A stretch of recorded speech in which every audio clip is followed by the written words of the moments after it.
Shalom Bapak Ibu Saudara terkasih dalam Kristus. Mari di minggu ketiga di bulan Maret ini kita masih melanjutkan eksposisi surat Efesus. Dan yang menjadi fokus eksposisi kita hari ini adalah Efesus di pasal yang keempat, ayat 1 sampai 16 dengan tema iman anti baper dan anti hoax. Mari kita membuka dan membaca bersama Efesus 4 ayat 1 sampai 6. Efesus 4 ayat 1 sampai 6. Jika sudah menemukannya, saya mengajak untuk kita membacanya silih berganti. Saya ayat yang pertama, Bapak Ibu Saudara ayat yang kedua.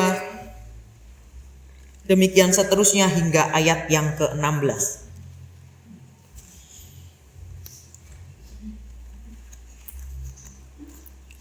Bapak Ibu Saudara, kalau sebelum membaca saya memberikan sedikit pengantar gitu ya. Kalau Bapak Ibu Saudara ingat khotbah saya di bulan Februari yang lalu dari Kolose 3 ayat 1 sampai 11 yang merupakan bagian transisi dari pengajaran doktrinal Paulus ke hal yang praktis. Nah, hari ini ternyata saya kembali mendapatkan bagian untuk eksposisi Efesus itu di bagian transisi juga gitu ya. Maka jika Bapak Ibu Saudara perhatikan Efesus 4 ayat 1 di sana dimulai dengan kata-kata apa? Sebab itu. Artinya apa? Berdasarkan pengajaran doktrinal tentang apa yang telah Allah kerjakan dalam Kristus yang sudah dijabarkan panjang lebar dari pasal 1 sampai pasal 3, maka sekarang Paulus itu menasihatkan bagaimana orang percaya kita ini harus hidup berdasarkan doktrin yang sudah dijabarkan dari pasal 1 sampai 3 itu tadi. Nah, mari kita membacanya secara perlahan. Efesus 4 ayat 1 sampai 16 ini. Demikianlah firman Tuhan, saya mulai ayat 1. Kesatuan jemaat dan karunia yang berbeda-beda. Sebab itu, aku menasihatkan kamu, aku orang yang dipenjarakan karena Tuhan, supaya hidupmu sebagai orang-orang yang telah dipanggil berpadanan dengan panggilan itu. Ayat 2 silakan.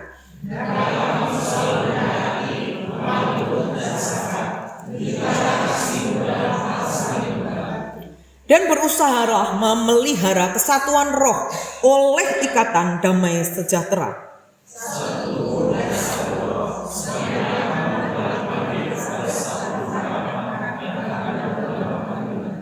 Satu Tuhan, satu iman, satu baptisan.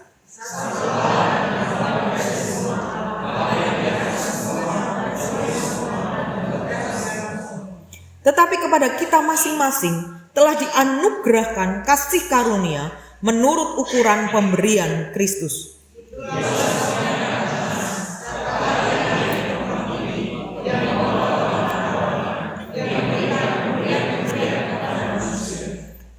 Bukankah ia telah naik, berarti bahwa ia juga telah turun ke bagian bumi yang paling bawah?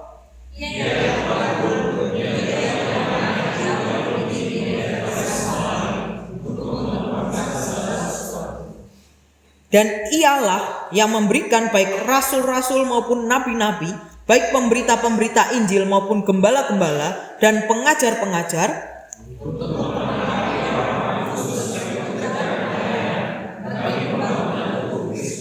sampai kita semua telah mencapai kesatuan iman dan pengetahuan yang benar tentang anak Allah, kedewasaan penuh dan tingkat pertumbuhan yang sesuai dengan kepenuhan Kristus.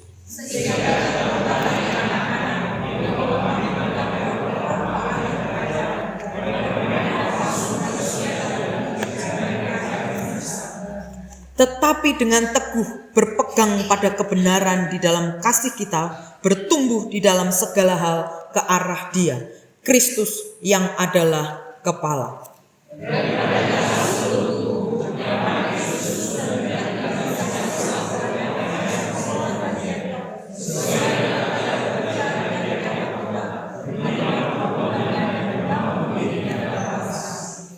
Amin untuk pembacaan firman Tuhan. Bapak Ibu Saudara, Efesus ini adalah kota megapolis kuno gitu ya. Efesus adalah kota megapolis kuno, pusat perdagangan sekaligus menjadi jantung dari penyembahan Dewi Artemis. Sebagai kota pelabuhan yang kosmopolitan gitu ya, jemaat Efesus ini terdiri dari beragam latar belakang etnis dan status sosial. Keberagaman yang sangat majemuk ini ternyata justru memunculkan potensi-potensi konflik antara pribadi maupun antara kelompok itu bisa saling baper. Selain itu, keberagaman yang sangat majemuk ini juga memunculkan kerentanan terhadap rupa-rupa filsafat baru yang kemudian filsafat ini lewatnya di pelabuhan gitu ya. Atau dengan kata lain, masyarakat di zaman itu juga rentan untuk termakan hoax secara doktrinal.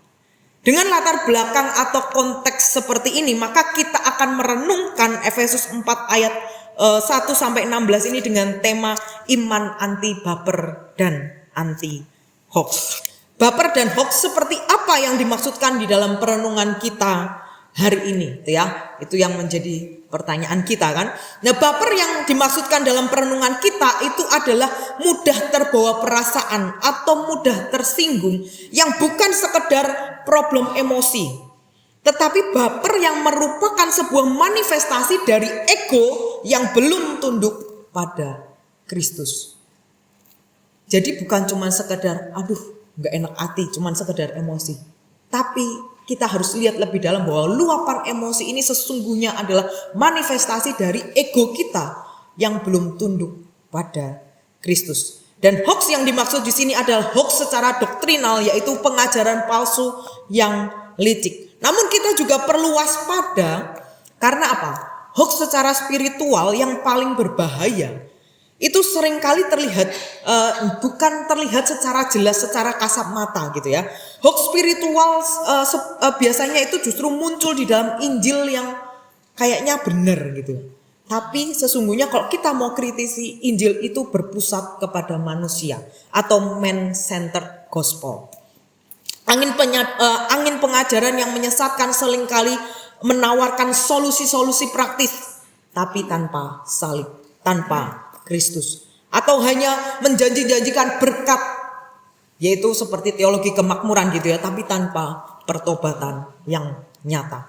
Nah, sebagai orang percaya, sebagai murid Kristus yang sejati, sudah seharusnya iman anti baper dan anti hoax inilah yang melekat di dalam hidup yang kita hidupi hari lepas hari. Menjadi orang Kristen itu bukan hanya sekedar percaya kepada Yesus, datang ke gereja setiap minggu, rajin pelayanan, menjadi aktivis yang begitu militan, yang begitu tahan banting, suruh apapun, oke, siap, sekarang juga meluncur ke gereja.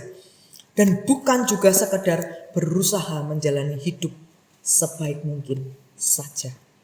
Jika kita yang ngakunya Kristen dan sudah lama menghidupi identitas Kristen, tapi nyatanya tidak bertumbuh di dalam iman, ya kita akan tetap menjadi yang namanya bayi rohani. Dan jika kita mau jujur, nyatanya banyak juga orang yang sudah lama menjadi Kristen tetapi masih mudah menjadi goyah. Tidak dapat membedakan mana ajaran yang benar dan mana yang salah. Serta mudah sekali untuk diombang-ambingkan oleh berbagai angin pengajaran. Dan mungkin kita juga termasuk salah satunya. Karena itu melalui Efesus 4 ayat 1-16 mari kita belajar bagaimana kita bisa menghidupi iman anti baper dan anti hoax ini. Nah, izinkan saya menggunakan istilah besi gitu ya. Tapi bukan bermaksud membuat kita ini menjadi Iron Man semua gitu ya. Karena nanti kalau kita jadi Iron Man semua, Boxu Thompson bingung karena jemaatnya jadi superhero semua kan. Mengerikan gitu ya. Tetapi besi yang saya pakai istilah ini adalah sebuah akronim yang terdiri dari B itu melambangkan bawah, kemudian ekosistem, stabilitas dan integritas. Mari kita bedah satu persatu. Bagaimana kita bisa menghidupi iman itu anti baper dan anti hoax, dimulai dari B, yaitu bawah atau dasarnya, yaitu kerendahan hati. Di ayat 1-3 menjelaskan dengan begitu jelas tentang kerendahan hati, dasar yang perlu kita bangun, pondasi yang harus kita miliki. Jika kita ingin memiliki dan menghidupi iman yang anti baper dan anti hoax, alias punya konstruksi iman yang benar-benar kokoh, maka tidak bisa dimulai dari pencapaian atau sesuatu yang kelihatan di permukaan. Ibaratnya kalau kita mau punya rumah yang kokoh gitu ya. Tentunya yang mulai harus lebih dulu dibangun dan dipikirkan paling utama apa? Pondasinya dulu, bukan? Dari fondasi dulu, kita nggak bisa tiba-tiba kemudian langsung mau mendirikan, taruh bata di atasnya, di semen dan lain sebagainya tanpa memperhatikan fondasi. Nah demikian pula dengan iman di dalam Kristus tidak mungkin bisa kokoh kalau tidak memiliki dasar yang benar dan kuat. Itu sebabnya Paulus memulai seruannya pertama-tama dengan fondasi kualitas karakter yang disebutkan di ayat 2, yaitu rendah hati, lemah lembut, dan sabar. Bapak Ibu Saudara, kata rendah hati itu secara harafiah memang memiliki arti yang tidak baik, atau bahkan kalau dalam dunia kuno zaman itu termasuk sebuah penghinaan gitu ya. Kenapa penghinaan? Karena rendah hati ini artinya memiliki pikiran yang rendah gitu ya. Namun bagi Paulus dan bagi kita orang Kristen, rendah hati yang dianggap tidak baik atau bahkan dianggap sebagai penghinaan justru merupakan pondasi. Dan pondasi kerendahan hati inilah yang menjadi dasar bagi iman kita, menjadi kekuatan kita untuk tidak mudah menjadi baper. Kenapa saya sebut sebagai kekuatan untuk tidak mudah menjadi baper? Karena kerendahan hati yang kita pahami dan kita hidupi itu bukanlah pikiran yang rendah, melainkan hasil dari pengetahuan kita tentang Allah dan pengetahuan tentang diri. Kalau boleh pinjam istilah dari almarhum Pendeta Ramiati gitu ya, kenal Tuhan, kenal diri, tahu diri. Itu moto yang selalu dia bawa dan selalu dia dengungkan. Kenal Tuhan, kita kenal diri kita, dan kita jadi orang yang tahu diri. Seseorang hanya bisa benar-benar rendah hati yang anti baper ketika ia menyadari keberadaan dirinya di hadapan kemuliaan Allah. Nah Bapak Ibu Saudara, tidak dapat dipungkiri bahwa umumnya orang yang mudah baper itu karena sesungguhnya sudah terlanjur memposisikan dirinya itu di atas awan gitu ya. Di tempat sebuah tahta yang begitu tinggi gitu kan.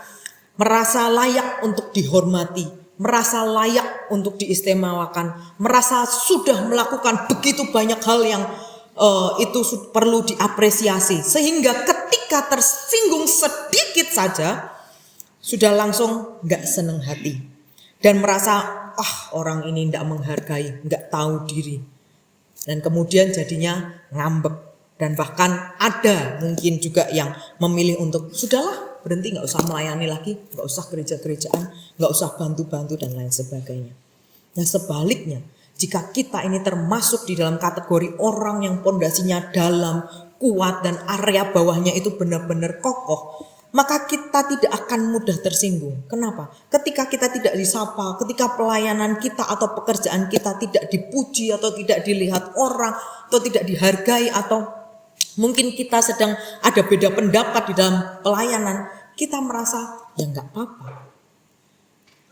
Karena seseorang yang memiliki fondasi kerendahan hati, itu harga dirinya bukan terletak pada pengakuan manusia, melainkan pada panggilan Allah yang Allah titipkan di dalam hidup kita.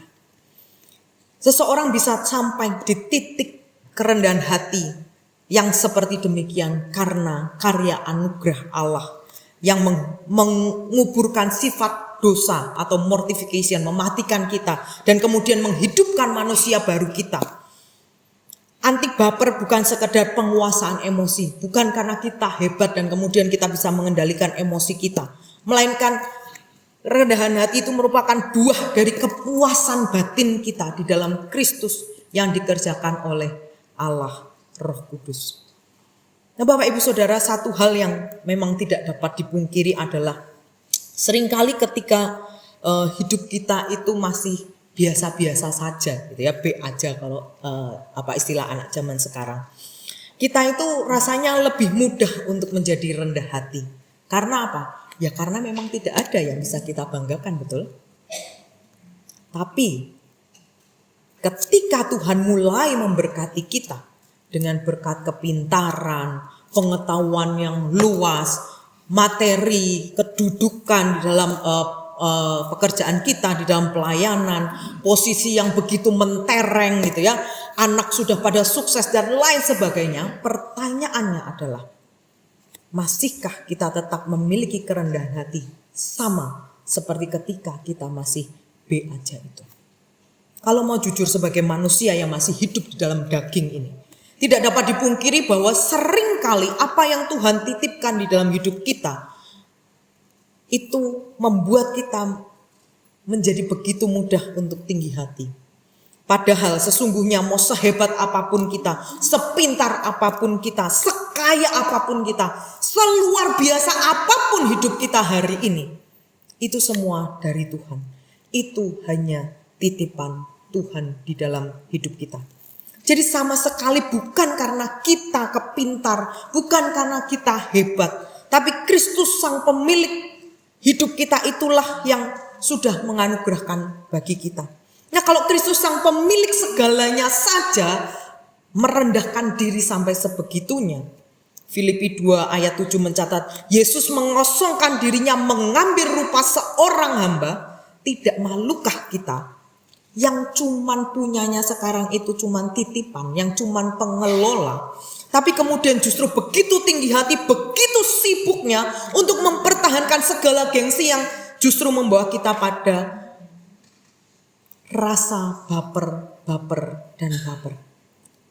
Mari Bapak Ibu Saudara, sebagai murid Kristus yang sejati, dan di masa Lent ini, masa Prapaskah ini, ketika firman Tuhan itu mengingatkan kita untuk kembali ke bawah, kembali kepada hal yang mendasar, kembali pada kerendahan hati. Mari jangan kita mengeraskan hati kita. Mari kita mohon supaya Roh Kudus itu menolong kita, menilik hidup kita masing-masing, memampukan kita untuk apa? Untuk sungguh-sungguh memiliki dasar yang kokoh, menghidupi kerendahan hati ini, meneladani apa yang Yesus sudah lebih dulu lakukan bagi kita. Menghidupi apa yang tadi dinyanyikan oleh paduan suara harmoni. Aku melayani Tuhan dengan segala rendah hati. Biar apa? Biar banyak rintangan yang menghadang, aku tetap melayani Tuhan. Bukan janjian, bukan apa, tapi ternyata nyambung dengan khotbah ini. Rendah hati bukan sekedar tidak tersinggung, tetapi menyadari bahwa identitas kita itu tersembunyi di dalam Kristus. Jika harga diri kita memang berasal dari anugerah Allah, maka kritik sesama kita, kritik yang diberikan kepada kita setajam apapun itu tidak akan menghancurkan kita atau membuat kita jadi baper. Nah, setelah kita mulai dari bawah gitu ya, selanjutnya bagaimana kita bisa menghidupi iman yang anti baper dan anti hoax adalah dengan ada di dalam ekosistem kesatuan tubuh yang dinamis gitu ya. Nah, Bapak Ibu Saudara, gereja itu bukanlah organisasi birokratis yang kaku. Gereja adalah sebuah ekosistem atau keberagaman yang saling berinteraksi kemudian membentuk kesatuan fungsional yang utuh. Atau organisme hidup yang disatukan oleh Roh Kudus. Itu jelas terlihat di ayat 4 sampai ayat 6. Dan juga bukan sekedar aktif melayani di gereja secara fisik, melainkan persatuan dengan Kristus atau union with Christ itu. Kita melayani karena kita adalah bagian dari tubuh Kristus. Jadi sesungguhnya kepasifan bukanlah hanya masalah kurang gerak. Tetapi kepasifan adalah masalah kurang pemahaman akan identitas kita sebagai anggota tubuh Kristus. Sebagaimana dalam satu ekosistem itu antara komponennya tidak bisa terpisahkan dan saling bertimbal balik gitu ya. Demikian juga di dalam ekosistem yang bernama gereja, segala bentuk perbedaan termasuk perbedaan karunia yang kita miliki satu demi satu, itu ada bukan untuk saling unjuk gigi, bukan untuk memicu perpecahan, tapi sebaliknya berbagai perbedaan yang ada seharusnya membuat kita melihat jauh lebih luas, yaitu bahwa apa? Keberagaman itu ada untuk menunjukkan kekayaan fungsi dari masing-masing pribadi di dalam sebuah ekosistem yang disebut gereja. Kesatuan tubuh bukan sekedar aktif melayani gereja secara fisik, melainkan juga persatuan dengan Kristus, union with Christ itu tadi. Kita melayani karena kita adalah bagian dari tubuh Kristus. Kepasifan bukan hanya masalah kurang gerak, tapi masalah kurang pemahaman. Saya ulangi sekali lagi gitu ya. Kurang pemahaman akan identitas sebagai anggota tubuh Kristus. Nah, Paulus memang menekankan gitu ya. Di satu sisi dia bilang satu Tuhan, satu iman, satu baptisan. Tetapi berikutnya Paulus juga menekankan masing-masing di ayat 7. Apa artinya satu dan juga masing-masing itu? Artinya adalah Kristus memberikan karunia yang berbeda-beda masing-masing gitu ya. Agar apa? Agar ekosistem yang bernama gereja ini, yang satu ini menjadi seimbang. Dengan demikian tujuan adanya keberagaman bukan untuk pamer kesaktian gitu ya, melainkan untuk memperlengkapi antar jemaat satu dengan yang lain. Nah, Bapak Ibu Saudara, jikalau kita tidak dapat merespon keberagaman ini secara tepat, maka yang muncul adalah baper. Kenapa baper? Karena kita masing-masing saling berkompetisi untuk menunjukkan keunggulan dirinya. Namun bagi kita yang sudah memiliki dan menghidupi pondasi kerendahan hati dan menyadari bahwa dalam satu ekosistem yang sehat, maka masing-masing anggota tidak akan saling merasa iri-irian. Kayak tubuh kita kan gak mungkin telinga bilang, kok aku di luar kayaknya enak, di dalam lebih terlindung dan lebih tenang, lebih hangat gitu ya. Ini kalau imajinasi saya, telinga ngomong sama jantung, ngomong sama paru-paru, kamu mah enak di dalam terlindungi dan lain sebagainya. Kalau saling iri-irian gimana? Semua mau di luar, semua mau di dalam. Nah, jadi apalah hidup kita? Jadi apalah badan kita ini gitu ya. Nah, maka kita akan berhenti kalau kita paham bahwa kita ini adalah ada di dalam satu ekosistem, kita ini adalah bagian masing-masing. Kita tidak akan iri-irian, kita akan berhenti untuk saling membandingkan satu dengan yang lainnya. Kita akan berhenti untuk merasa si paling hebat dan kemudian memilih untuk menjalankan tugas dan fungsinya. Aku sebagai apa sih? Kalau aku memang bisanya sebagai kaki, ya aku akan jalan sebagai kaki gitu ya. Apa yang Tuhan percayakan, itulah yang harus kita lakukan, kita fungsikan di dalam kehidupan kita. Dengan demikian setiap kita tanpa terkecuali memang dipanggil untuk berfungsi sesuai dengan fungsi dan kapasitas kita masing-masing. Nah, Bapak Ibu Saudara, gereja yang sehat itu adalah gereja yang anggotanya secara aktif terlibat untuk membangun. Tidak ada kasta, pelayan dan penonton. Tidak ada kelompok yang merasa lebih elit dan kemudian ada yang merasa sebagai rakyat jelata. Tidak ada. Karenanya jika ada satu orang atau satu anggota yang mager alias males gerak atau tidak mau terlibat atau pasif gitu ya, maka sesungguhnya ekosistem gereja itu akan mengalami kepincangan. Kalau suatu gereja hanya didominasi oleh satu orang ataupun satu kelompok tertentu, hanya orang-orang itu saja yang berperan, tidak ada yang lain, maka sesungguhnya gereja itu tidak sehat. Saya ulangi sekali lagi. Kalau sampai satu gereja itu hanya didominasi oleh satu orang, satu oknum, satu kelompok, dan hanya orang-orang itu saja yang berperan, yang mengambil keputusan, harus ikut ini, harus ikut itu, dan lain sebagainya, maka sesungguhnya gereja itu sedang tidak sehat. Itu sebabnya mari mulai sekarang kita berhenti untuk sekedar menjadi konsumen rohani yang hanya datang untuk mengikuti ibadah, untuk sekedar merasa aku harus diberkati ketika aku datang ke gereja. Mari kita mulai untuk menjadi bagian dari ekosistem yang berfungsi secara aktif, bergerak bersama-sama, bergandengan tangan, memajukan gereja Tuhan. Supaya apa? Setiap kita saling diberkati. Bukan cuma kita yang merasa berkat, tapi kita tidak memberkati orang. Kiranya Tuhan menolong kita untuk menjadi pribadi yang berfungsi di dalam sebuah ekosistem di mana Tuhan menempatkan kita masing-masing. Nah, Tim Keller pernah berkata bahwa kita hanya bisa bertumbuh jika kita hidup di dalam komunitas atau ekosistem yang meneguhkan kita dengan kasih dan mengoreksi kita dengan kebenaran. Saya ulangi sekali lagi, Tim Keller berkata, kita hanya bisa bertumbuh jika kita hidup di dalam komunitas atau ekosistem yang meneguhkan kita dengan kasih dan mengoreksi kita dengan kebenaran.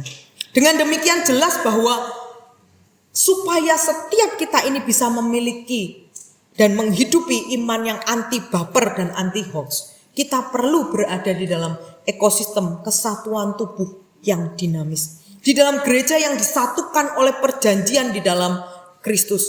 Kita bertumbuh bukan secara soliter, melainkan secara solider di dalam tubuhnya. Bukan solder ya, tapi solider gitu ya. Yang ketiga, bagaimana kita bisa menghidupi iman anti baper dan anti hoax setelah mulai dari bawah, kemudian kita diperlengkapi dengan ekosistem yang baik, maka selanjutnya berikutnya harus tercipta yang namanya stabilitas ketahanan doktrinal. Besi yang berkualitas itu harus stabil, tidak mudah memuai dan menyusut karena perubahan cuaca. Nah, poin ketiga atau stabilitas ini merupakan jantung dari sikap anti hoax. Bagaimana kita bisa memiliki iman yang anti hoax kalau kita tidak stabil di dalam ketahanan doktrin. Nah, melalui ayat 12 sampai 14 Paulus memperingatkan agar kita murid-murid Kristus yang sejati jangan lagi menjadi anak kecil atau menjadi baby-baby rohani gitu ya, yang diombang-ambingkan oleh rupa-rupa angin pengajaran. Nah, istilah angin pengajaran yang tercatat di ayat 14 itu merupakan hoax spiritual, yaitu sesuatu yang terdengar menarik, yang enak bagi telinga kita, gitu ya, tetapi sesungguhnya tidak memiliki dasar kebenaran.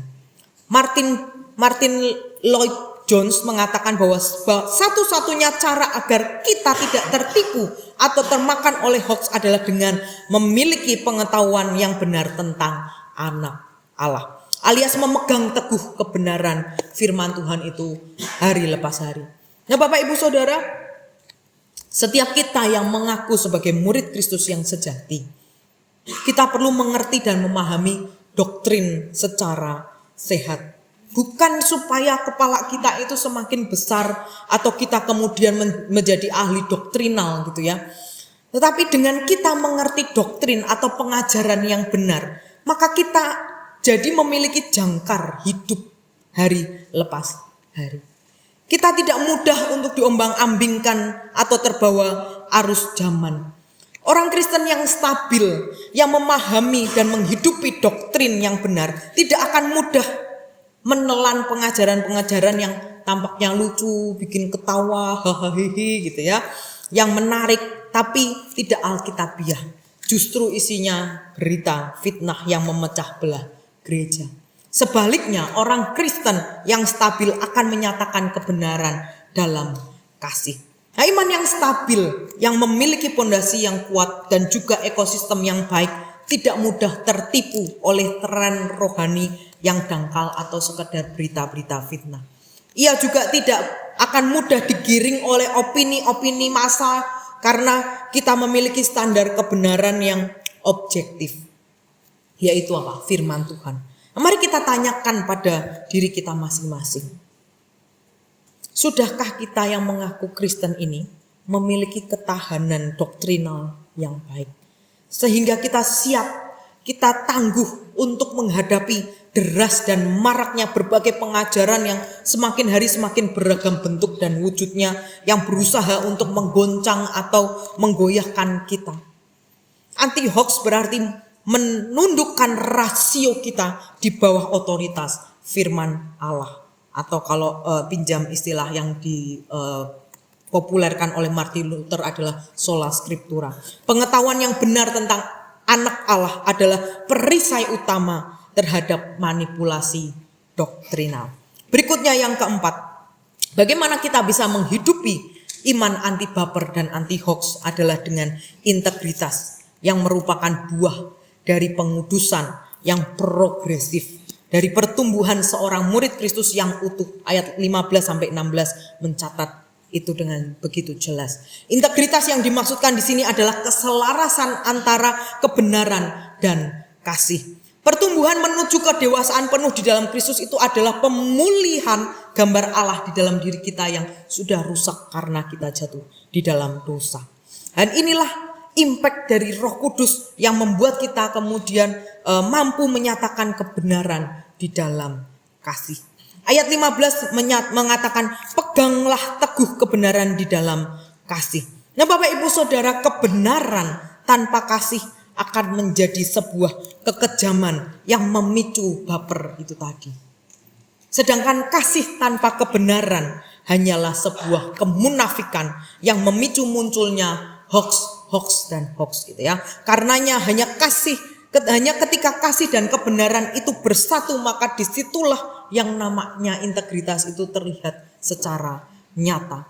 Iman yang utuh, iman yang anti hoax dan anti baper, iman yang terintegrasi dalam seluruh aspek kehidupan kita, itulah yang seharusnya membuat kita menjadi seorang murid Kristus yang sejati, yang jujur tetapi tetap lembut. Jika sebagai murid Kristus sejati kita memiliki dan menghidupi pondasi yang benar dan kemudian didukung dengan ekosistem yang baik serta memiliki stabilitas ketahanan doktrinal yang kuat, maka kita pun akan dimampukan untuk apa?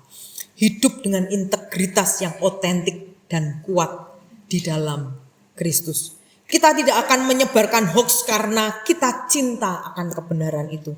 Dan kita juga tidak akan mudah menjadi baper karena kita dipenuhi dengan kasih Kristus. Jadi mari Bapak Ibu Saudara, biarkan kasih dan kebenaran Kristus itu terus kita hidupi sehingga setiap kita tanpa terkecuali memiliki kehidupan yang berintegritas. Nah kiranya akronim besi ini menolong kita untuk terus ingat bahwa iman anti hoax dan anti baper itu harus mulai dari bawah, kemudian diikuti dengan adanya ekosistem yang baik dan stabilitas dan integritas yang baik dan benar juga. Sehingga apa? Iman yang kita hidupi itu benar-benar kokoh seperti besi yang tidak tergoyahkan gitu ya. Iman kita menjadi iman yang anti baper dan anti hoax. Nah, Bapak Ibu Saudara, di tengah pergumulan di zaman now ini yang penuh dengan drama baperan dan simpang siur hoax yang ada di mana-mana gitu ya. Mari kita lakukan pemeriksaan konstruksi iman kita hari ini. Mari kita coba cek bagaimana konstruksi iman kita hari ini. Yang pertama, saat ini atau beberapa waktu belakangan ini gitu ya, apakah kita merasa mudah terluka, mudah tersinggung, alias mudah baperan? Jika iya, mari kita perlu waspadai gitu ya. Jangan-jangan kita sudah begitu nyaman dengan berada di awan-awan itu tadi tanpa kita sadari. Kita sudah begitu nyaman berada duduk di atas kursi takhta yang kita buat sendiri. Sampai kita lupa untuk turun lagi ke bagian yang paling bawah, yaitu kerendahan hati. Dan yang kedua, apakah kita masih terus merasa bingung dengan ajaran zaman ini? Kita susah untuk membedakan mana sih yang benar, mana sih yang tidak benar, apa sih maksudnya ajaran ini? Jika iya, maka mungkin kita termasuk di dalam kategori yang kurang stabil di dalam firman Tuhan. Karena itu, jangan lupa untuk terus membuka aplikasi setiap hari dan baca firman Tuhan berdasarkan apa yang sudah di-sharekan di sana gitu ya. Dan yang ketiga, mari kita cek juga apakah kita sudah berperan secara aktif di dalam ekosistem yang namanya GSRI Bekasi ini. Atau kita justru masih menjadi bagian yang termasuk pasif. Jika sudah aktif, puji Tuhan dan terus lanjutkan gitu ya. Jangan ngambekan, jangan baperan gitu ya. Jangan sebentar-sebentar, gak mau sama si dia, gak mau ada dia. Nanti kalau aku dijadwalin jangan bareng dia. Enggak gitu ya. Tapi jika memang kita masih tergolong pasif, ya ingat bahwa kepasifan kita, kalau kita terus-teruskan, itu akan berimbas membuat gereja kita ini jadi pincang. Ekosistem di mana kita berada jadi ekosistem yang tidak kondusif. Karenanya mari mencoba untuk terlibat meskipun kayaknya hanya hal yang remeh-temeh, hal yang kayaknya cuma simple sekedar membawa kantong persembahan atau sekedar menjadi penyambut di depan dan lain sebagainya. Jangan tahan-tahan diri untuk menghubungi majelis atau hamba Tuhan atau siapapun Gimana sih kalau saya mau melayani? Tanyakan saja gitu ya. Dan yang keempat, mari kita coba cek juga apakah kita ini memiliki komitmen yang kuat untuk terus bertumbuh ke arah Kristus, sang kepala hidup kita, kepala gereja kita. Sampai kita mencapai kedewasaan yang penuh, memiliki integritas yang utuh dan kuat. Gereja yang kuat adalah jemaat yang memiliki iman anti baper dan anti hoax. Iman seperti besi, yaitu berakar di bawah. Akarnya adalah rendah hati, memiliki ekosistem yang baik, berfungsi dan saling membangun satu dengan yang lainnya, dan memiliki stabilitas dan kekuatan dari doktrinal pengajaran yang benar sesuai dengan Alkitab. Dan kemudian menjaga integritas, tetap benar dan saling mengasihi. Tuhan menolong dan memampukan kita sekalian untuk memiliki dan menghidupi iman besi, iman yang anti baper dan anti hoax. Amin.